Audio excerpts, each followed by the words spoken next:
ada pertanyaan bagus nih. Apabila dihadapkan pada posisi seperti itu yang dimaksud itu adalah tiba-tiba ada jin yang nongol muncul menakut-nakuti kita ya.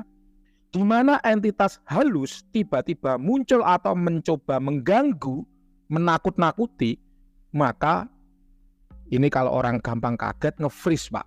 Nge-freeze itu diam, terbengong, termenung, tidak bisa ngapa-ngapain. Tapi kalau Anda tidak terbengong dan tidak termenung, misal dari kejauhan Anda lihat, ada pocong nih nampak. Anda cari balok kayu, hantam yang kencang. Ada kuntilanak nih di atas pohon. Cari bambu, hantam yang kencang. Tapi kalau itu demitnya tiba-tiba muncul, gitu kan pasti kaget, nge-freeze. Maka ya sudah Pak, pasrah aja. Tapi kalau itu dari kejauhan udah kelihatan, cari kayu, hantam yang kencang. Ya, cari batu, hantam yang kencang. Kalau itu hantu Pak, maka suaranya seperti Anda menghantam beton cor-coran. Kalau itu hantu asli Pak, ketika Anda pukul pakai kayu, kayunya yang patah Pak. Karena kerasnya itu kayak cor-coran. Jadi jangan Anda pukul. Kalau Anda pukul patah tulang Pak. Hantam pakai kayu yang kencang. Atau hantam pakai batu, lempar yang kencang ya. Atau bahkan mengancam secara nyata. Nah ini, hantu itu kalau mengancam secara nyata nggak bisa Pak.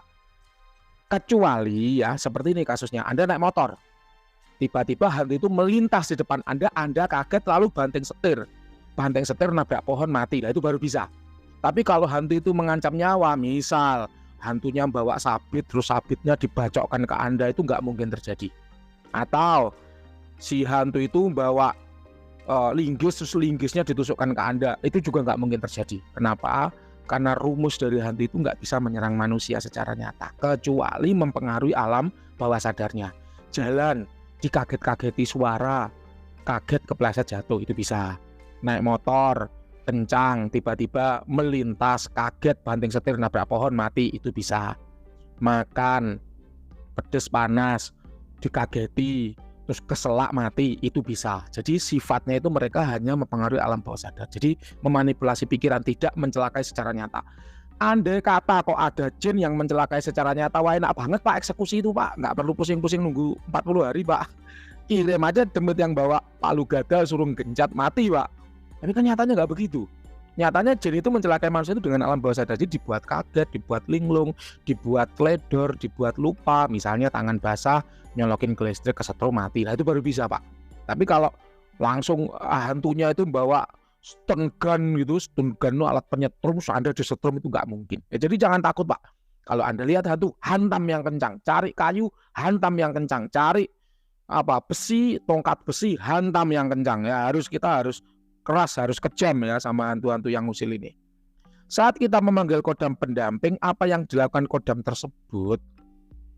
Apakah akan fight, mengusir atau mengamankan kita secara otomatis? Jawabannya iya. Kodam pastinya tahu dong kondisi tuannya. Iya tahu. Apabila tuannya dalam bahaya, ya tahu. Kalau kodam tahu, kodam fight, mengusir secara otomatis, maka Anda tidak akan melihat si penampakan itu Pak. Proteksi itu kan begitu Pak. Proteksi itu kan namanya antisipatif Pak. Kalau saya tahu bahwa misalnya saya pas pampres, saya tahu Pak Presiden ada sniper di depan, ya snipernya saya tembak duluan tuh Pak. Akhirnya Pak Presiden tidak sempat melihat sniper itu, betul nggak? Ada teroris nih bawa bom, saya tahu, saya pas pampres, ya terorisnya saya tembak duluan tuh Pak. Sehingga Presiden tidak akan menjumpai teroris itu, kan gitu Pak. Sama, kalau kodam itu tahu juragannya itu dalam bahaya, dia muncul duluan, ya, maka Anda tidak akan melihat penampakan itu. Kalau sampai Anda masih melihat penampakan itu, berarti kodam posisinya nggak tahu. Ketika Anda panggil, biasa yang terjadi, si penampakan itu perlahan-lahan akan hilang, memudar. Itu Pak ya. Nah terus bagaimana Pak bila tidak punya kodam? Ya itu tadi, ambil tongkat kayu, hantam yang kencang. Ambil batu, hantam yang kencang. Itu Pak, nggak usah takut Pak. Ya. Kemudian banyak orang mengira apabila tidak mengalami kejadian apa-apa, itu artinya kodamnya tidak bekerja. Itu kurang tepat ya. Contoh, saya punya SPBU. SPBU saya 10 tahun aman. Tidak ada maling, tidak ada rampok, tidak ada pencurian. Kenapa? Karena security-nya saya pesan jasa Kopassus khusus yang dilatih untuk pengamanan SPBU saya. Ada 10 Kopassus saya turunkan. Ya pencuri nggak berani mendekat Pak. Sehingga secara 10 tahun aman. Bukan berarti Kopassusnya gabut, Pak. Oh, Kopassus gabut udah 10 tahun nggak ada maling, ya udah saya berhentiin aja, nggak usah pakai Kopassus. Ya kemalingan, Pak. Itu namanya antisipatif. Jadi bekerjanya si Kopassus itu tadi dalam mengamankan SPBU Anda adalah dengan mencegah kejahatan itu agar tidak sampai terjadi. Jadi kalau kejahatan tidak terjadi bukan berarti Kopassusnya nggak kerja, Pak. Itu melainkan mereka sudah bekerja, makanya tetap aman Sulaiman, gitu Pak. Kita juga begitu. Ya ini Mbak Wira merasakan sendiri. Mbak Wira itu banyak punya kodam proteksi. Mbak Wira jadi praktisi sudah 9 tahun. Pernah nggak Mbak Wira disantet? Pernah. Mendengar suara ledakan? Pernah. Terus kemudian Mbak Wira mikir, kok aku nggak tahu kena santet ya? Aku sehat-sehat aja ya? Wah berarti kodam proteksi gabut ini. Oh jangan salah. Justru karena Anda sehat walafiat, itulah kodam proteksi Anda itu bekerja keras mati-matian gitu loh Pak. Ya, jadi ya itulah bukti kecintaan mereka pada kita. Kalau mereka bekerja otomatis Anda tidak akan melihat penampakan. Wah aku udah 36 tahun nggak pernah lihat penampakan. Lah Anda punya kodam ada 10, ada seluruh baris di belakang Anda, ya gimana Anda mau lihat penampakan? Yang mau nampak ya takut duluan toh Pak. Gitu jawabannya ya, jelas ya.